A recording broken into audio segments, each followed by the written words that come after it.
Hi, my name is Sean Grace and I would like to welcome you to Graceland Antiques. On this channel we will take you on a journey into the past, sharing with you items from our collection of antiques and collectibles. I have been in the antique trade for over 30 years, mostly in Ireland and now here in Canada. None of the items that you will see featured on this channel are for sale. They are from our personal collection, which we use and enjoy on a daily basis. And hopefully now you will enjoy seeing and hearing about them. The stories, the history, the makers, and how we come to own some of these beautiful relics from the past are as interesting as the items themselves. Please feel free to leave a comment or ask a question below. And before you go, like, share and subscribe, and don't forget to press the bell icon so that you will be notified of our future uploads. Hi, I'm Sean. Welcome back to Graceland Antiques. Today we're going to discuss this little beauty here, the Victorian ladies sewing box. Okay? Now, first off, I'll give you a brief description of it. This is a trumpet shaped walnut Victorian sewing box. Trumpet shaped because of this trumpet shape here, right? What sets this one apart from others is that it has a round top, it has a nice shaped apron, right? Very nice little carved collar here, okay? And on the baluster pillar, which goes down, and then you have your three shootout paddles. It's referred to three legs, three shootout, and it has carved knees and carved toes, okay? From here down is solid walnut, okay? This top piece here is actually solid walnut, made from two pieces of walnut jointed together across the middle here, and then it has been veneered on top here with a piece of flame mahogany. Unfortunately, the top has warped ever so slightly across here because this is where the joint is for the two pieces of timber, and as there is no brace on the top of any description, the top warped ever so slightly. Okay, this would have belonged to a Victorian lady in middle to upper class lady, kind of, you know, and what she would have been using it for and using it to do is this type of embroidery, etc., you know, and various types of stitching. And within the top here, you have the trumpet itself. This part here is hollow. That's where she would have kept her bits of material or work that she was working on, etc. And then there are many divisions here, little compartments, and she would have had her thread, her needles, her buttons, or whatever else she had that she needed in it. Okay, and she would have been able to keep it locked. And as you can see, there's a keyhole here. Like, she would be able to keep it locked and keep all her little bits and pieces safe.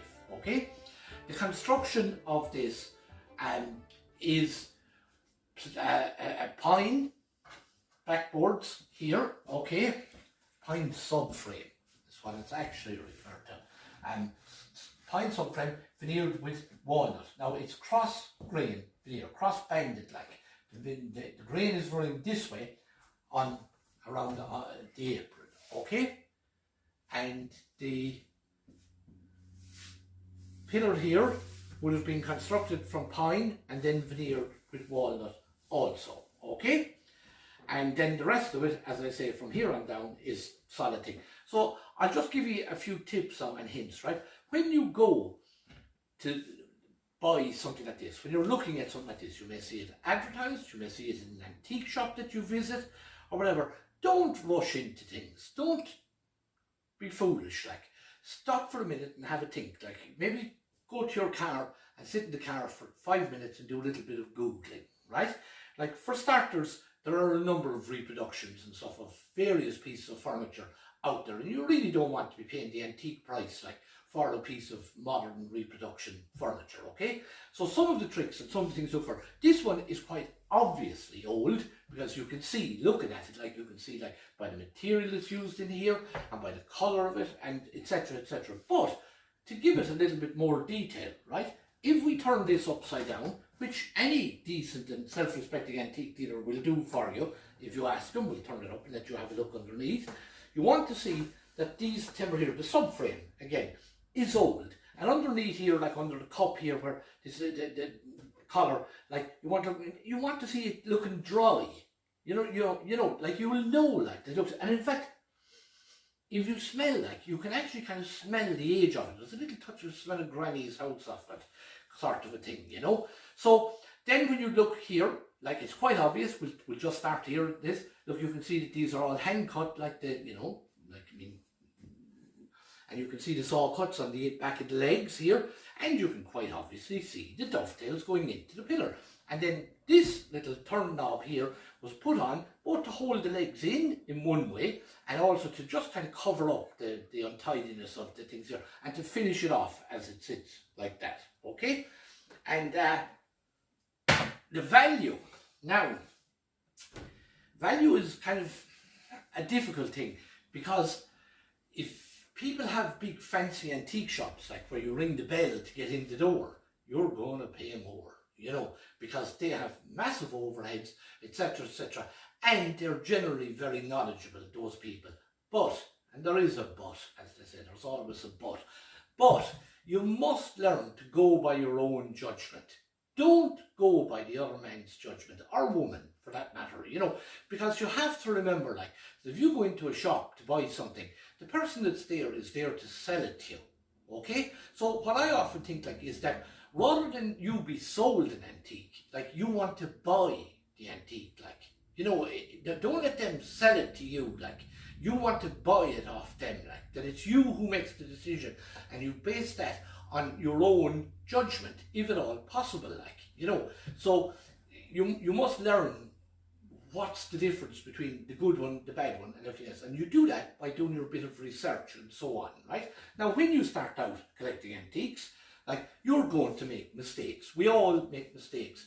And unfortunately, what we say is you have to pay to learn, right? Now, that's the inevitable thing that will happen. You will make mistakes. We all make mistakes. Everyone, anyone that says they never made a mistake, like, well, you know what I mean, they're not really buying and collecting antiques, you know, because you will make mistakes. But the thing is, you make a mistake, you bring the thing home, you love it, you live with it, and you put in, but then you see one better, so you upgrade. And what you do is, like, you sell your lesser one and you replace it with a better one. Now, there are various standards and qualities in these particular little sewing boxes. Like, you'll get them in solid rosewood, like, I've seen them in yew wood, like, which is very rare now, and, you know, extremely expensive, like, you know. You'll see them in mahogany, like, you'll see them with beautiful inlay work, like in marquetry, and you'll see them with games tables on top, like little games boards on top, and so on, you know. Like, I mean, so you must do your research, and you must know what you're looking at, like. And as I say, then there's the other thing, patina. If you see something that's very shiny and looks new, first of all, be careful that it's not actually new. That's the first thing. But if it's not new, you don't really want the antique that has been stripped back down to nothing, sanded with sandpaper, you know what I mean, and everything else. Like, I mean, this particular one was actually quite dirty when I got it, right? And I should say when we got it, because it wasn't just me and my wife, Susan, right? So when we got this, it was quite dirty and grubby. Like, so what I done was I softened some bry wax, right? And bry wax is readily available all over. It's available in Ireland and it's available here. So I'm sure it's available in the UK and available in the States and wherever else. I don't know. But if bry wax is not available, a suitable, good quality furniture wax will be available, right? I got 000 wire wool, which is the finest wire wool that you can get. And I dipped it into it and then rubbed gently on it, and you do maybe 2 sections now. If I was doing this, maybe 2 sections at a time of that. So you do it, and then you rub that off, right? And then you move on, and slowly but surely, like, and if you have to go back over it, you go back over it, and then what you do by doing that is you retain what's referred to as the patina. And the patina is the oil from people's hands, the wax from people waxing the furniture, that over many years, like, creates a beautiful soft feel. Like, you get to know the feel of proper patina as opposed to something that was repolished, like, you know. And so that's very important, like, and you must learn to live with slight imperfections, like, I mean, this would date from roughly 1860, 1870. So where are we? We're at 150 years old, give or take. You know, so I mean, what, like, you mean you want it to be perfect after 150 years? I don't think so. You know what I mean? Like, you will get perfect ones, but if you do get perfect ones, you are going to pay the perfect price, you know, which is really an awful lot of money, like, in a lot of cases. As I say, they range in price. I've seen them advertised. In fact, I've actually seen this model advertised for, would you believe it, I think I saw one where it was £300 sterling, and I saw another one that was $1,600. You know, so somewhere in between the two of those, like, is what you're talking about, you know. But try and keep it to the lower end of that if you can, like, and that way it gives you more money to buy further items, you know. So I'll just drop this on its back here and just show you the inside of it here for a moment. Okay, oops, I'm trying to do damage. Now, as you can see, hollow inside here to hold all the things.